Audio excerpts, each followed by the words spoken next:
Well, hello, friends. Welcome to this week's episode of Called to Chaos. Hey, guys. I just remind you every single time. Every single time.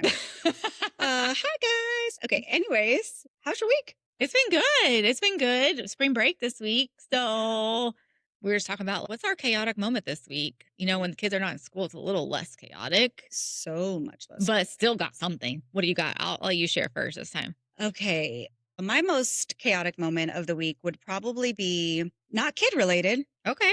which is great because honestly, they were home and just kind of chilling. But I think having to navigate some harder conversations this Mhm. week to just ensure relationships stay strong and filled with trust. And so it was pretty chaotic having to have a couple difficult conversations, but they went really good and ended well. And so, but it always makes me feel kind of like, A little nerve wracking. I don't like this. You're really good at them. You're really, really good at that. So Thank you. I haven't always been. It's taken a lot of growth to get here. yeah. Yeah.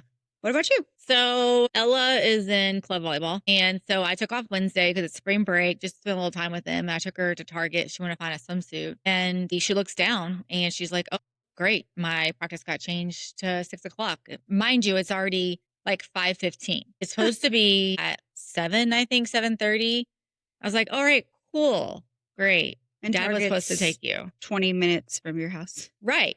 So we have to go home first, get our stuff. And then her practice is literally probably 20-25 minutes from our house. So we rush home. She grabs her stuff. Thank goodness Grayson's home to make some dinner. We're making just grilled cheese, something super easy. And we grab a sandwich and we just go, like turn around and go. But I'm like, dude, come on. I need more time than that to know what's going on. Did they just change it? Apparently the night before. And just nobody saw it. Right. I'm like, we need a heads up. If this is a normal day, not spring break, I wasn't off, we wouldn't be able to make it.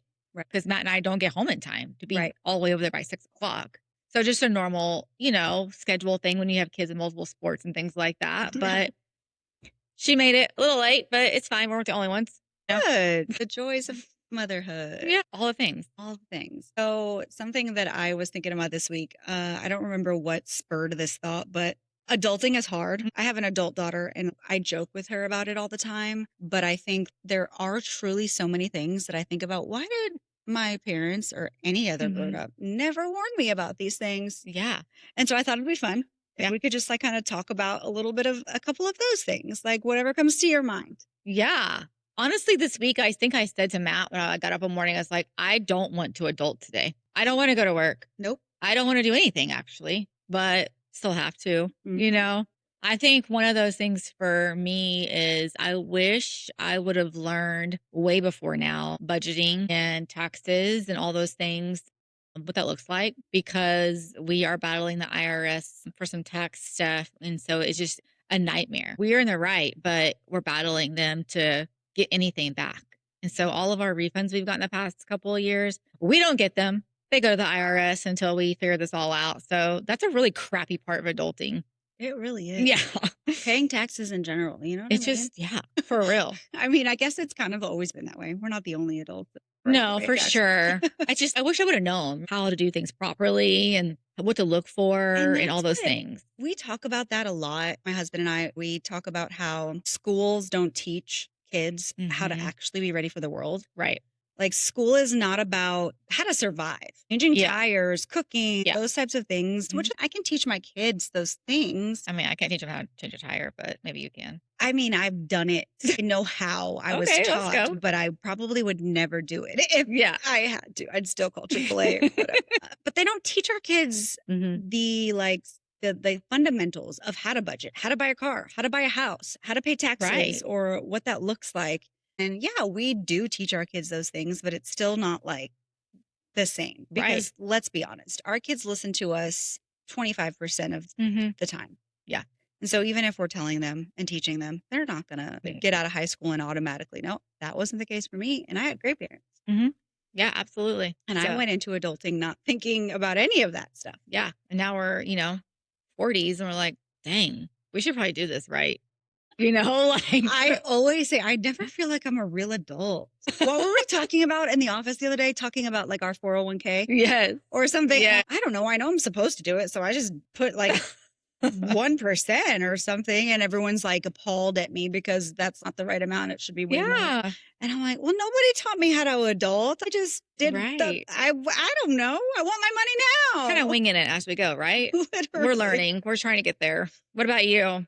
So for me, I think the one thing that I wish somebody would have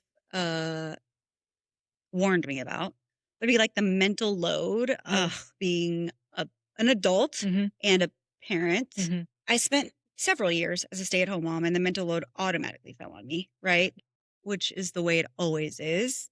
However, the way women are built, no matter what we do, the mental load just becomes us.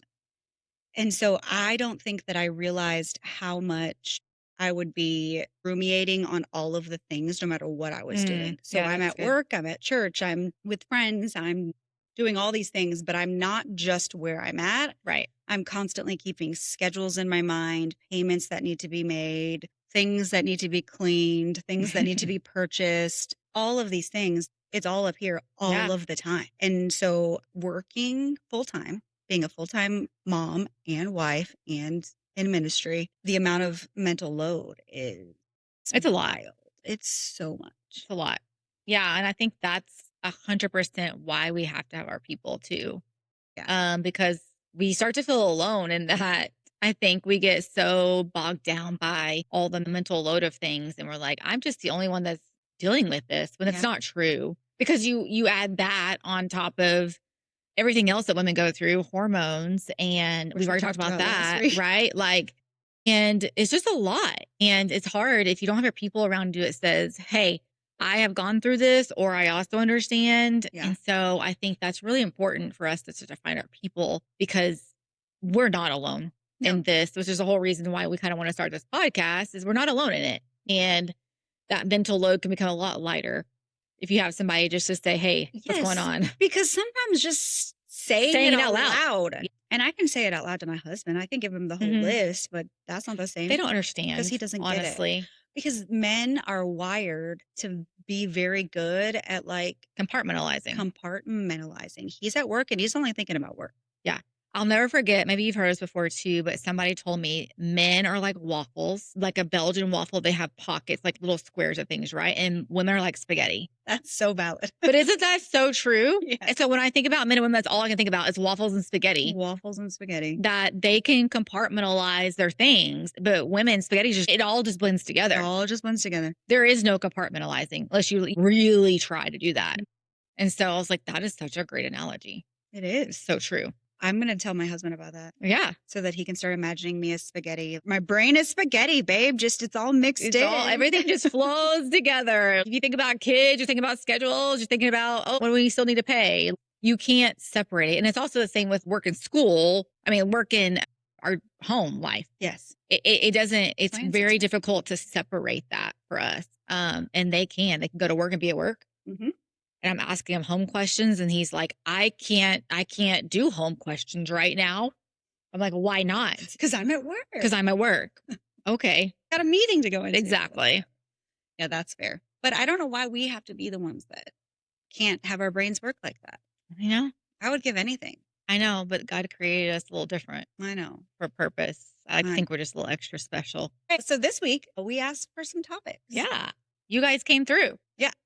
And I think like it's so funny because I can say that these are things that I've already been thinking about, talking about. Mm-hmm. And so hearing that other women want to hear about them just kind of confirms it. For sure. Yeah. So some of you were talking about community of women and how do you navigate different personalities with a community of women, but also trusting God in certain seasons. And I think we put those together because when you are trusting God in uncertain seasons, you need those people in your life, right? Yes. And so you need to find your people.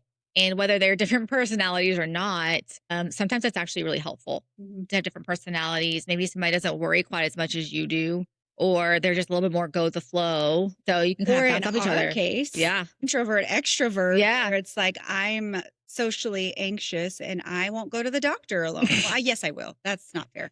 I won't go to a new place alone. Yeah. So I have someone who's the complete opposite and can absolutely take me to all the appointments. Yes. Y'all, this is for real. Ask where something is in the store. Yes. Because I will never ask. We go to the store and I'm like, let's just ask. She's like, I could never. I'm like, oh my gosh. Okay, I'll just ask. And I'm walking away, running, hiding. You ask, I'm hiding. Yeah, literally.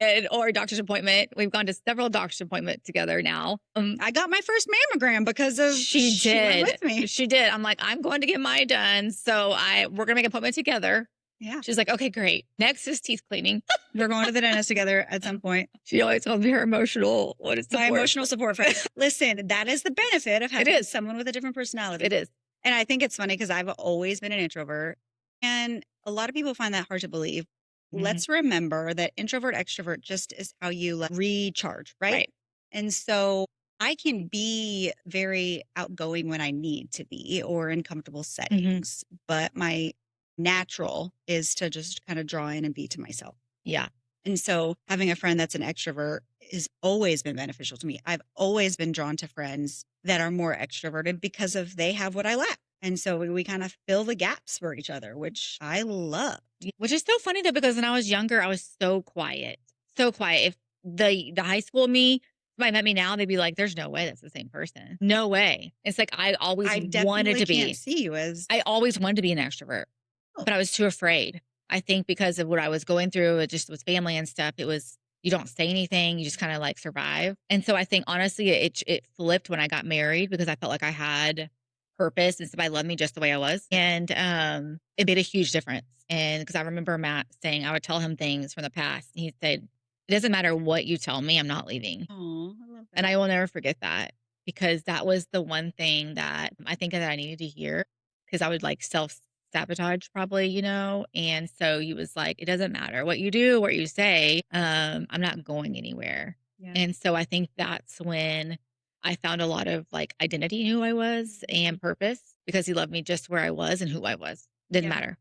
Yeah. And that's where I kind of found myself. And I think you can find that in friendships too. Absolutely. 100%. Yeah. I didn't used to think that. I think I would say the younger version of ourselves always kind of views things through like the temporary, right? Like you can go to elementary school, middle school, intermediate school, and you just kind of constantly, your life is ever changing. No one's ever there forever, right? So when you become an adult, you're just kind of going through the motions of thinking that most people are just here for a season. Yeah. And that could be true. Sure. But I do know that what I've found in our friendship and our relationship is that, no, you are just like what you just described Matt to be to you, which is like, you're not afraid of anything that I'm going to say or do or my past or my history or what I'm thinking or feeling. You're here for me 100%. Yeah. And that is something that I just kind of pray every woman could experience because it's truly life-changing. It really is. Just to have somebody that, you know, I can say anything and you're going to support me in that, or you're going to tell me like, you're crazy, girl. You should rethink that, you know, because sometimes we just kind of get things in our minds. We just need to get them out and she got to speak truth over me. Like here, maybe we should restate it like this. This happened this week. I'm so frustrated at this. And you're like, maybe try this language, which I've done the same exact thing for you. You have. And so it's just good to have that because when you're not in the right mind, you're frustrated and overwhelmed. You need somebody to tell you the things that you've already told somebody else. And you would think it'd be easy. I've already said this to somebody else, but it's always easier to tell somebody else. Well, also, and being able to recognize what someone needs. Yeah, that's true. Because I could easily have, in that particular situation, I could have easily been like, man, yep, that sucks. Yep. Yeah, that's gonna be bad for you. You're gonna have a rough day. Yeah. But it's like, no, that's not true. Yeah. What the truth is X, Y, and Z. Right. And so it's so important to be able to have those type of people in your corner. And you're not always going to see eye to eye on everything. There are still several things I would say. I mean, I don't see eye to eye with my husband every day. We've been married for 19 years, but you're not always going to have the exact same. We are a lot alike, 100%. Yeah. You had a very different upbringing than I did. I navigate and learn and teach things to my kids that are from my childhood, but you do things very differently because of your childhood. Right. And so our differences aren't what pull us apart. I think our differences are what pull us together. Yeah. And I think the question that we got about just your village and community people when you have different personalities can be really difficult. So I understand that question. Sometimes, you know what? It's okay if you just don't feel like you fit in. It's okay to not be like some of the other moms or other women. And I think for myself, I'm going to be kind and caring to those people, but I'm not going to put myself in a situation to where I'm with them a lot. Right. Because I don't want to be fake. And so I think when it comes to those situations and you're in this community of women, you're just like, I don't understand them. I have nothing that's in common with them. Number one, dig in. Because you actually might have something in common that you have no idea. I think people can come off just like our relationship at first. Like, we doubt each other. We're both stuck up and didn't, thought we were better than each other. And it was the total opposite of what we were feeling. Wait a second. We didn't think we were better than each other. No.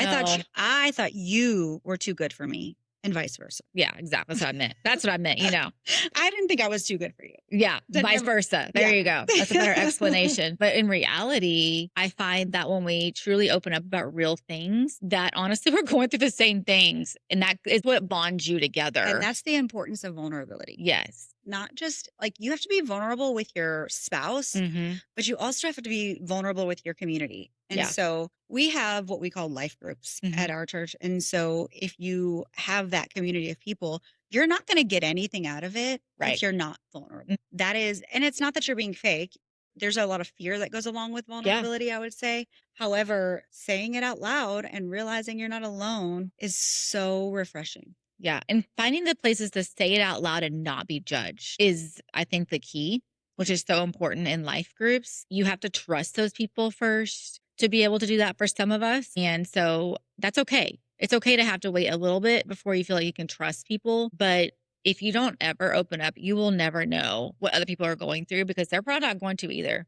Yeah. I think back to when our friendship was a little bit more surface level back at the very beginning and how maybe we didn't brush the topics that were kind of deeper. And the first time we did, it was like such a relief. Like a whole different side of our friendship was just unlocked. And then we've never gone back since. And so it took one of us being brave enough to just be like, I don't know. I think we were having a conversation at a book talk.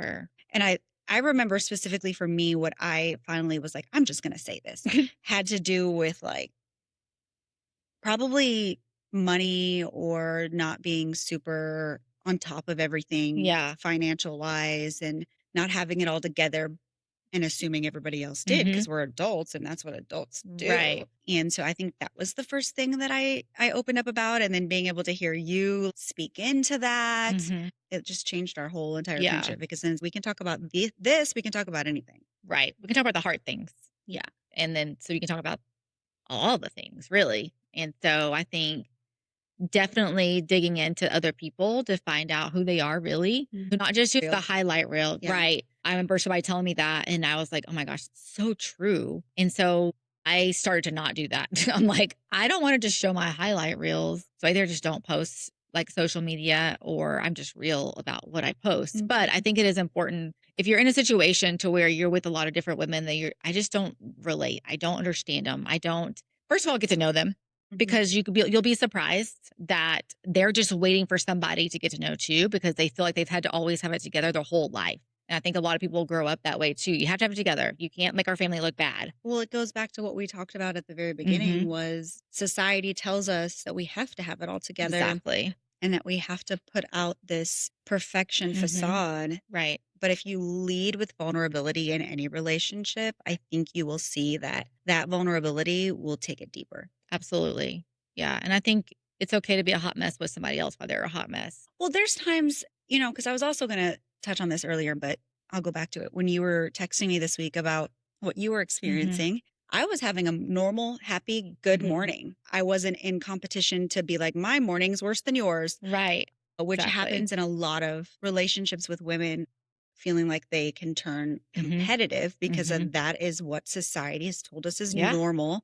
And we don't have to compete with each other. And so I could have looked at your text messages and then been like, well, this was hard for me, but I'm not feeling it the same. And just kind of like try to make you see it from the perspective of it's not that bad because this is what's happening with me. However, being able to speak the truth over you and help you navigate that, even if I was feeling, I honestly don't remember what I was feeling that morning. Yeah. I think I was probably fine. But there are times I know that I've not been feeling super great myself or been walking through something kind of difficult myself. And I don't have to overshadow your difficult with my difficult. Yeah, that's really good. And so remembering that if you are able to just be truthful and honest about what you're experiencing with whoever it is, they can be truthful and honest about what they're experiencing. And it's not a competition.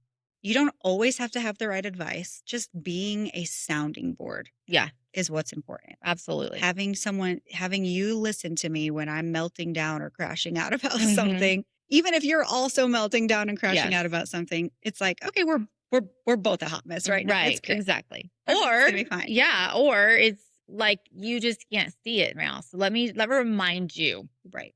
Let me remind you of truth. Right. Which is what you did that day. And I know we've both done that to each other, which is really cool, is that God is so gracious in that it's almost like we switch off every other week, right?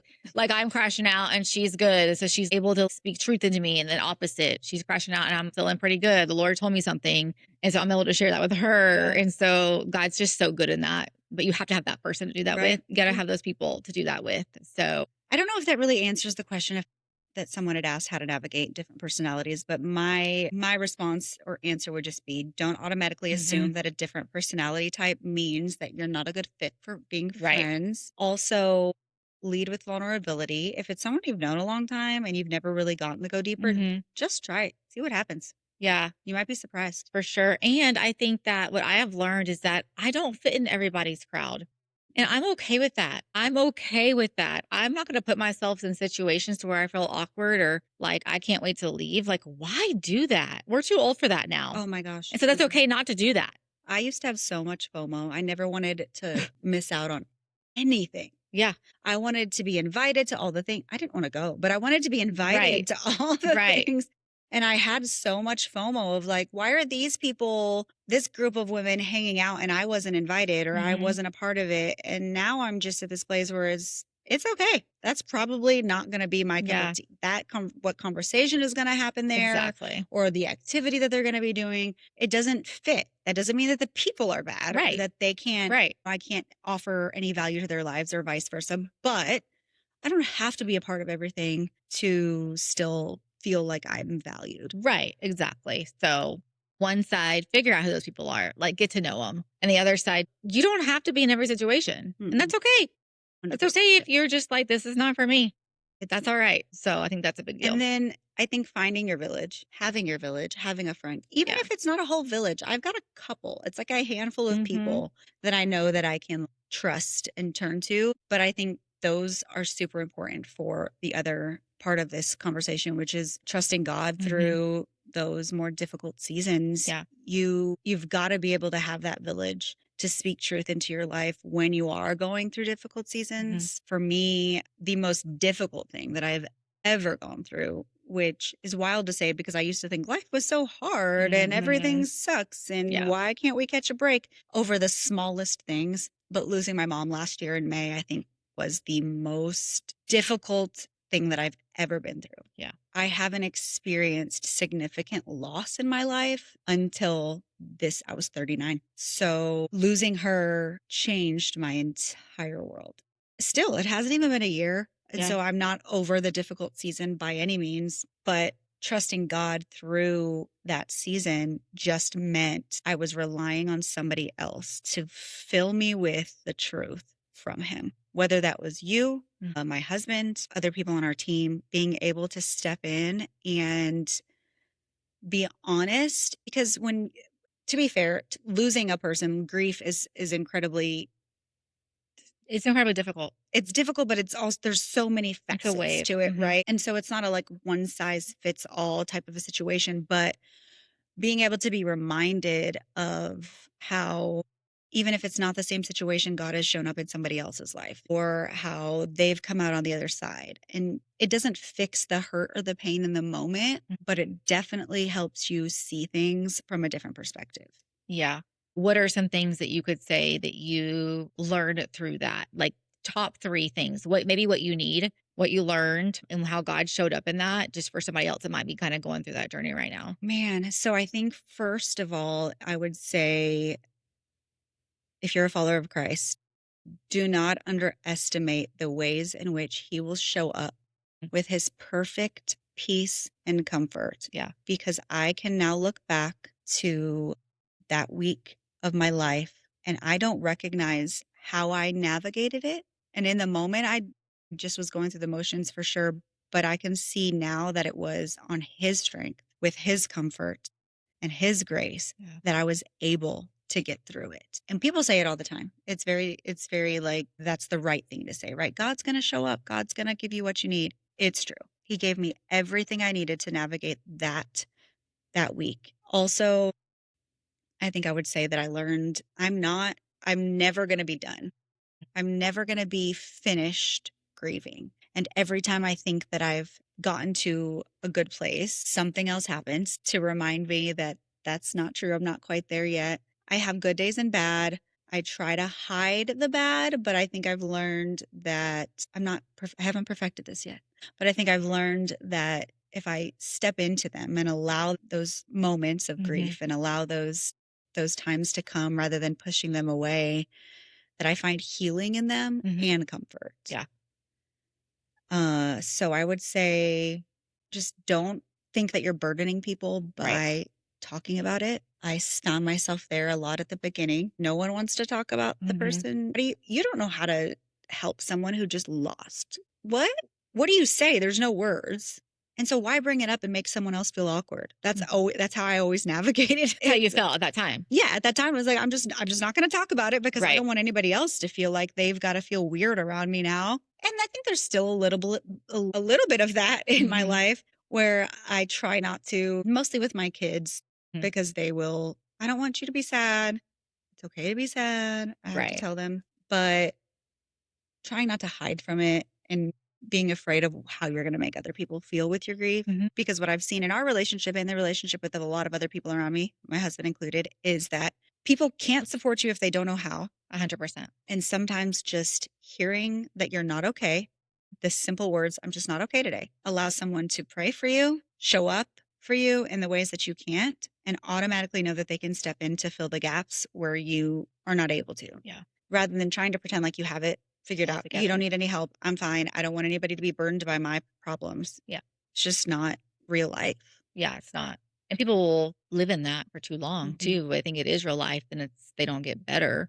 Right. And I always tell people too, and especially in that kind of situation, is God has gifted others with the ability to sit there and listen without having to give advice or just sit there and love on you and let you talk. And so when we don't allow somebody to do that, we are stealing the joy from somebody else because God has given us that gift. I've had several people like, I don't want to burden you and talk to you about these type of things, but actually that fuels me. Yeah, it's not a burden. It's not a burden. I know for it is for you too, and just what we do. And so we don't want to steal that away from somebody either. And so you're not a burden. This is actually what brings me joy and fuels me is when you talk to me and let me listen to you and let me process and help you process. Because that's what God has gifted us in. Yeah. And so it's, I think we just have to remember that when we don't want to burden somebody else, that we're actually stealing the joy away from them because this is what God's given them the gift to do. Well, and also you're not always going to be able to feel like you have the trust in God during those seasons. And so having someone else be able to speak that into you, that's how you have trust because you know God's working through somebody else in your life. Yeah, absolutely. You might not feel it in the moment. Things are hard. You don't see a way that things are ever going to change or ever get better. How could they? I mean, for me specifically, I remember telling my dad not too long ago, well, I never get to have my mom again. I'm now living in a world where my mom just is never coming back. There's no replacement for my mom. And this was on a topic of there can be a replacement for a wife. Right? He lost his wife. Not that I'm discounting that. Sure. But there can be not a replacement, but you can get a new wife. I can't get a new mom. Right. That's never going to happen. Right. And so as I'm processing through how can anything ever get better, I'll never have her back. It's like there's trust coming from the fact that, well, I've made it this far. I've had friends that have shown up and cared for me and cared for my kids and provided a safe space for me. That's where the trust comes in because God is using those people to stand in the gap.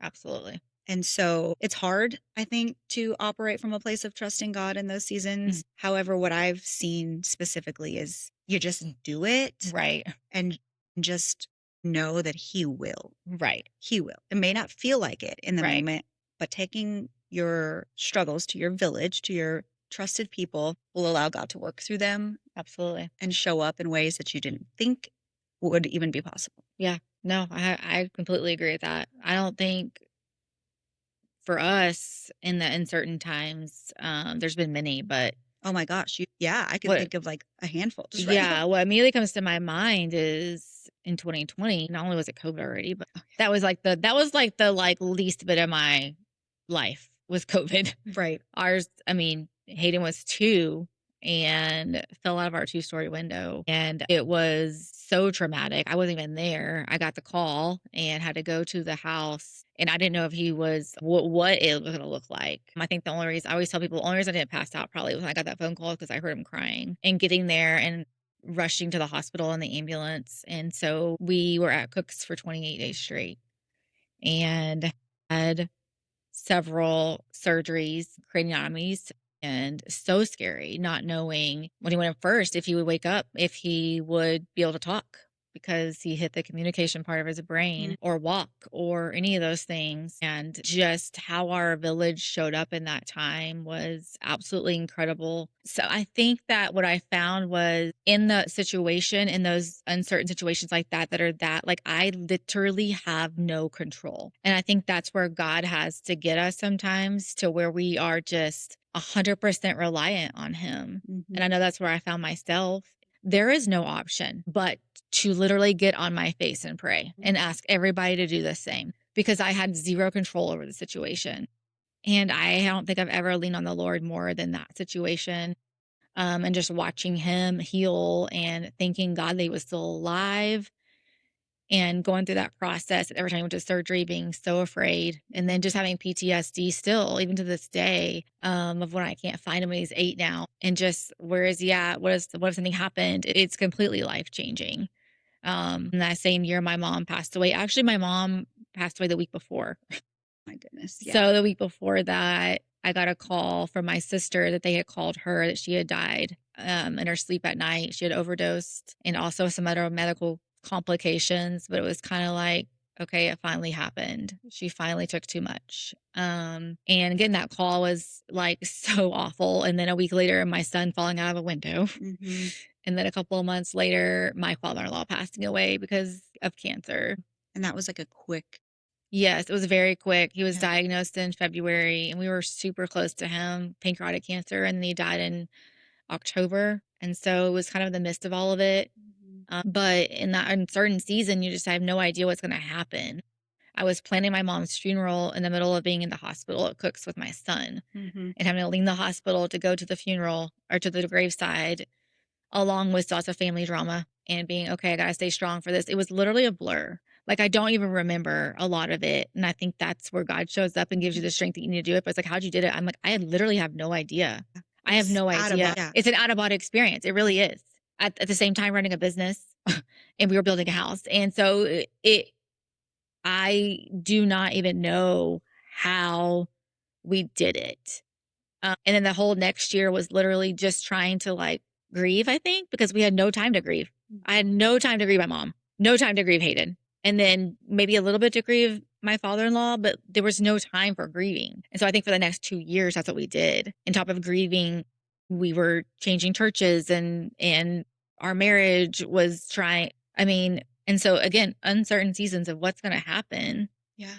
And then Hayden had another surgery after that, but just like, how do I do this? How do I do this? But there's no way we could have done it without our village that we had around us. The people at the church that we were at, our life group at that time, showing up with food, the sign outside in the yard, all kinds of things. And so I literally do not know how people do it. Number one, without God, to have something to lean on, because what else do you do? I think about that all the time. Like, that's our only hope. And to have like somebody to go to pray to when he's the only one that can help my son survive. And then 2, your village of people that are there to, it's like, I need this, or not even have to ask, right? Yeah. They just start bringing stuff. We're coming over. We're doing this. We're taking your kids out because they've been at home. You have to have your people. And then when your mom passed away, like I felt that. Right. And so I was like, give me your kids. I will take your kids. because I know how that feels. And I think we have to have those people in our life that are just like, I'm taking your kids. Doesn't matter for how long. We will get them to school, whatever we need to do. Like, you just need to do what you need to do. And that was ugh, the it was a blur. It was the most difficult week. I know that had I not been in the same season that I was at that time, Yeah. if I didn't have you, Yeah. I wouldn't be knowing what to do. Right. Because I've never had somebody that could have done Mm-hmm. that for me. Maybe wanted to, but maybe didn't necessarily have the ability or even know that that was a need. Right. Had you not experienced what you experienced in 2020, how would Mm-hmm. you know what I mean? Yeah, You had people exactly. show up for you. Yeah. And so that allowed you to then be able to think forward. Right. And just know I'm stepping in. This is what I'm doing. This is how I'm going to support you. I can't heal your mom. Right. But I can take your kids. Yeah, we can sure step in the gaps for people, for sure.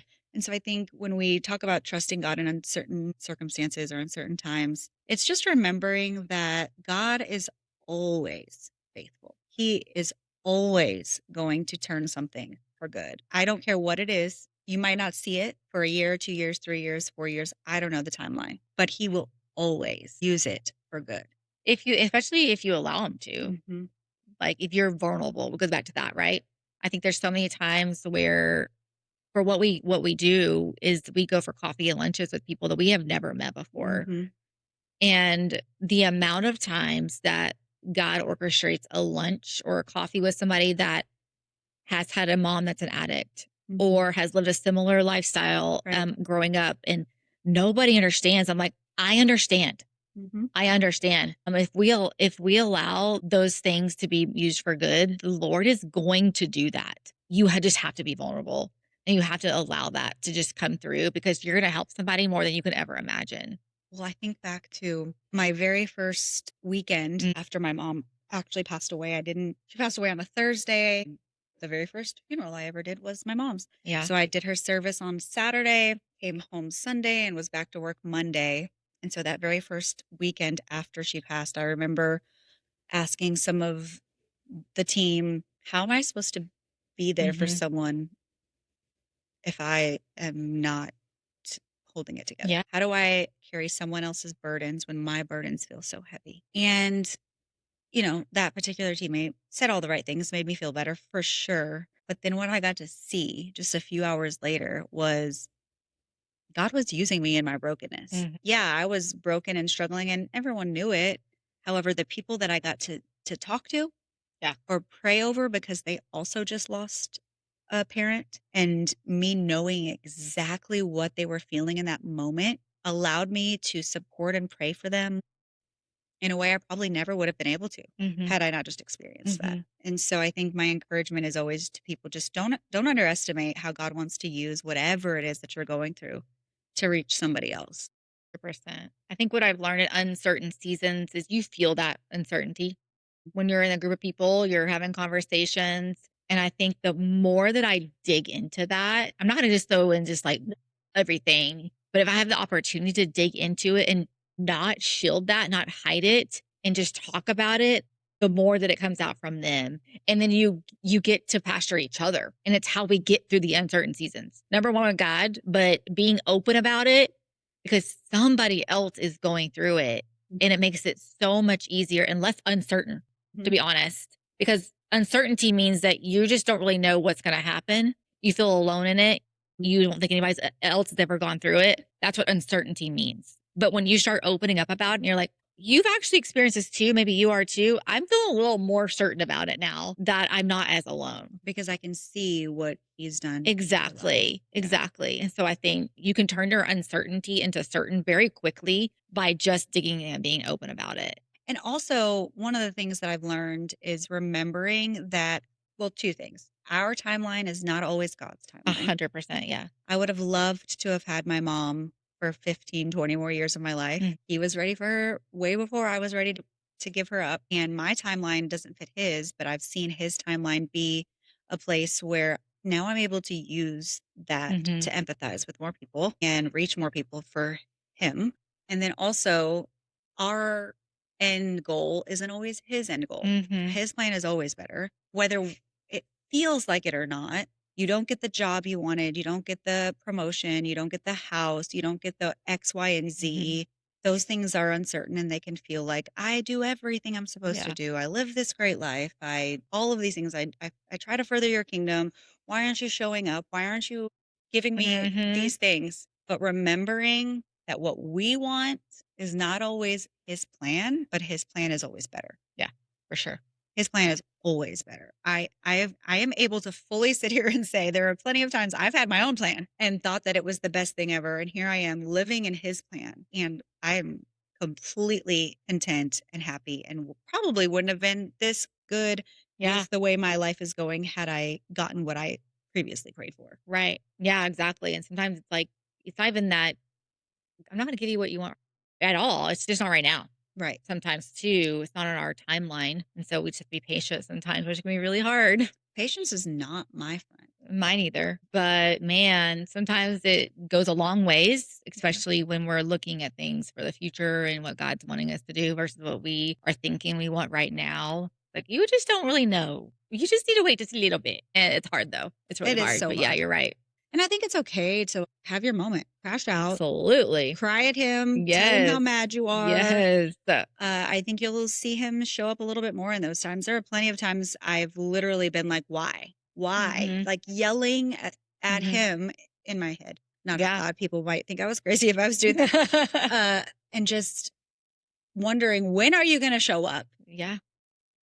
And it's okay to do that. It's okay to wrestle with God on those things. But one of the prayers that I've found to be probably the most impactful is just asking God to show me exactly where he is in X, Y, and Z. Show me where you are. And then it'll be a text message from you or somebody asking me a question that I'm able to then speak truth into. All of these things. It's like, don't be afraid to ask God to show you how he plans to use whatever your uncertain circumstance is, and then be obedient to how he's asking you to use that. Yeah. I think I always ask God, show me a way that I can see it. Show me a way that I can see it and hear it and know that it's specifically for me. I don't think that's selfish to do that because God can do whatever he wants to do. And we underestimate him 100% all the time. I think I saw something recently where it was like, he is literally the creator of our universe. He spoke the earth and us into existence. Nothing is too hard for him. Not even our big feelings, not even our big problems. Our big problems are nothing compared to what he's capable of. And not being angry at him. People, I feel like I've said so many times, people, it's okay to be mad at God. It's okay. We don't want to stay there. But he can take it. It's okay to be mad at God. And they're like, really? Absolutely. You just reminded me. This is the little funny, off topic. When I was a kid, I would get mad at God. And I remember hearing from Sunday school, God is always with you. He's all around you. He's everywhere. And I would get mad if I didn't get my way or my prayer wasn't answered as a 7-year-old, whatever it was. And so I would be in my room getting mad and I would literally just punch all around me. I'm just punching and kicking. Like, God, I'm so mad at you. And I hope you feel it. I'm punching you and I'm kicking you. And I'm so mad. And so I still feel like that sometimes. I still think about like, God, I'm so mad at you. And you're right here in this room with me. I want to just trip you. Yes. Yes. And like, that's very juvenile. I get it. But it sometimes, I mean, we're adults, but we don't always know how to handle our emotions in big adult ways, especially when we're in the middle of them. Sure. Yeah. So he can handle it. He can handle it. I truly feel like it's an underestimation of one of the things when it comes to being a follower of Christ that people think, no, you can't be honest with God as if he doesn't already know our every thought. Which is so funny. Like, I'm going to pretend like you don't know. Right. What's going on right now. Right. And so I would just encourage you to just be honest. Also write it down. Yeah. If you can, if you're a journaler. If not, just voice note it in your phone real quick. So you can look back a year later and be like, oh, yeah, that's right. I was waiting for this. And then this happened. Yeah. And we're really talking a lot about prayer right now in our series at church. And so also just encouraging you to, if you don't have that group of women that you could call your village, pray about that. Yep. Like, ask the Lord to bring you those people that you feel like that He knows already that you are going to be able to call your village. Pray about that. Don't be afraid to do that. Say, Lord, I just need some women in my life that are going to encourage me and lift me up and make me better. Help me find them. Help me find them. Show me who they are. Exactly. Because it might be the least people that you expected, you know? And so I think that's really important too, that we just don't forget. I know I do. I forget all the time that prayer is so powerful. If it matters to you, it matters to God. Right. And I just need to do it more and not try to hold on to everything myself. I used to only pray about the big things. Yes. Yes. If somebody asked for a prayer, if I had like a big serious situation, I would pray and thank God a lot and ask for the big things. But I used to think He doesn't care about the small things. Yeah. About me having a good day at work today, about me being able to do the small things, about me being able to get through a moment of difficult parenting, whatever it is. But it's so wrong because He truly does. Prayer is just our way of communicating with the Lord. Right. And if you would communicate with your friend about it, you can communicate to God about it. Yeah, for sure. And I think for me, maybe you too, I'm like, He already knows. He already knows all the things I'm struggling with or that I want to happen or why is this not happening? But if I don't even say it, I don't ask Him. If you don't bring it to Him, right. It's the same as in a relationship or a marriage. Right. My husband might already know exactly what it is that I want, need, like. But if I don't communicate to him that it's something that's bothering me or whatever, he is just going to keep skirting on by, not allowing it to interrupt whatever it is. Yeah. And it doesn't allow us an opportunity to become closer. Yeah.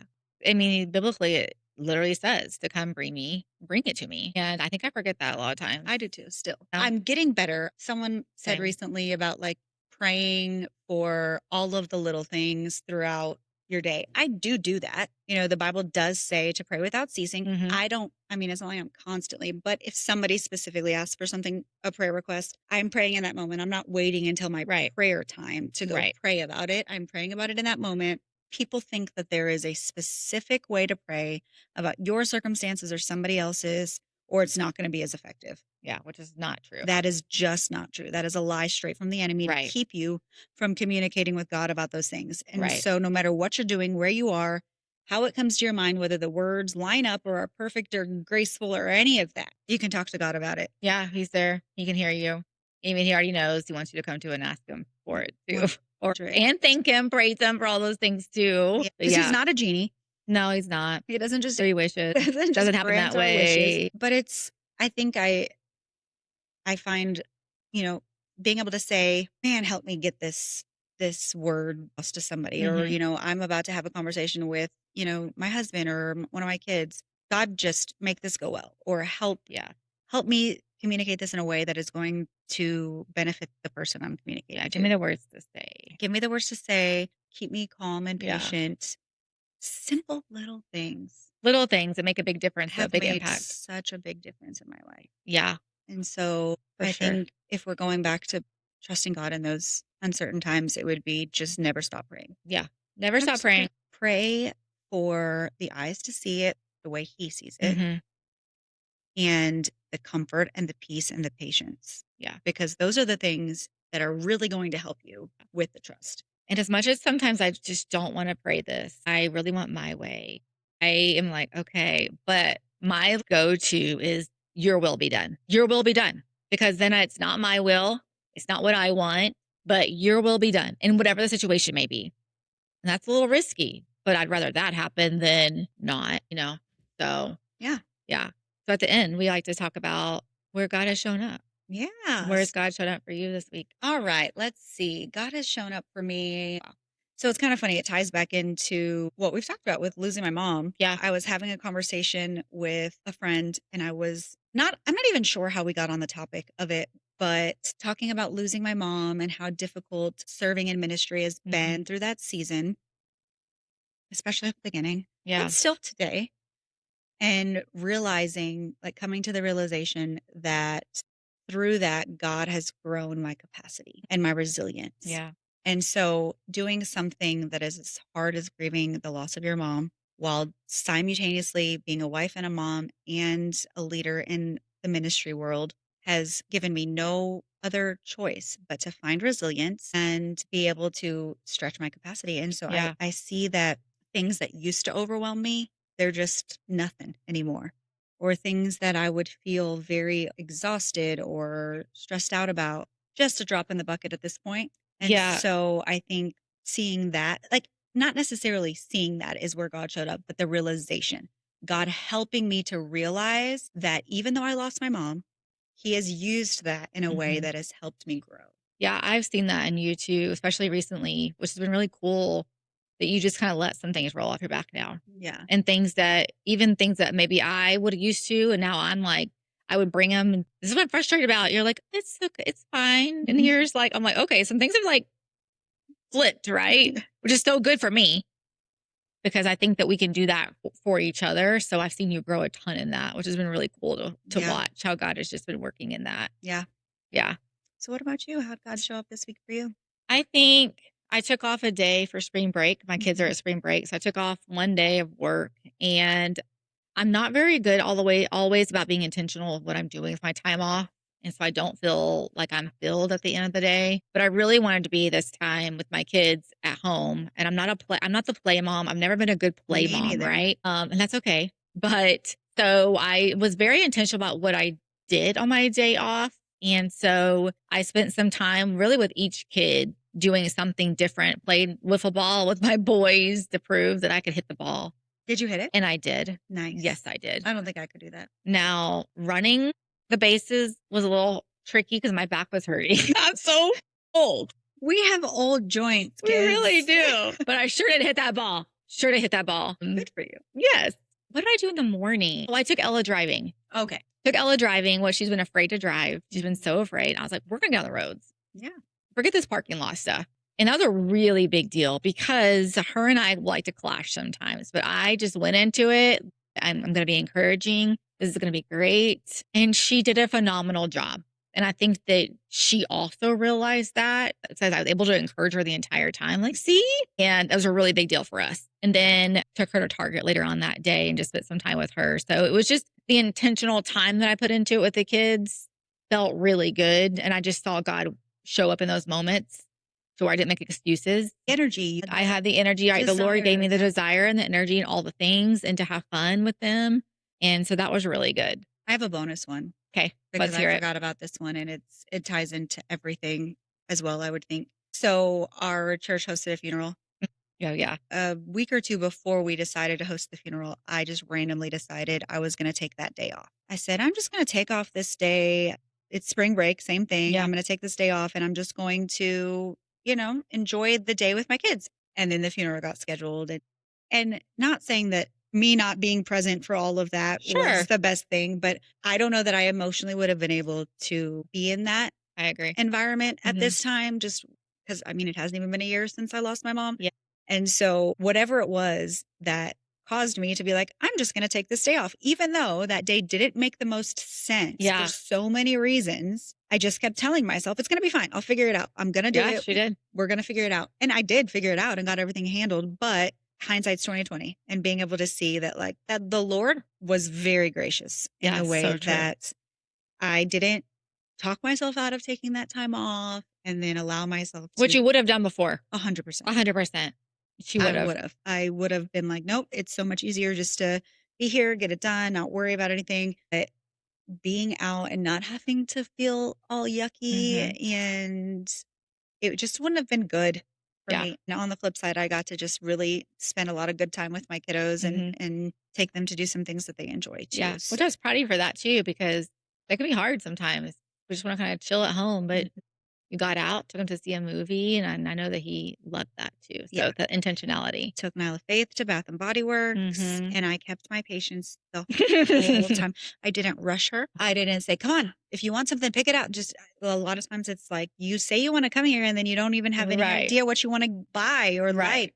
And so we just browsed and just kept it real casual. And that was also from the Lord because I knew the importance of it. I don't get times like that with them very often.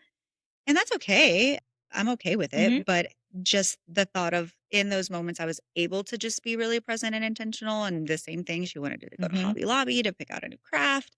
was able to stay really present with her and not rush her through that either. Yeah. And then, yes, we went to the movies, took Nate with Daxton. Nala Faith also went, and I don't care about that movie. Right. But they did.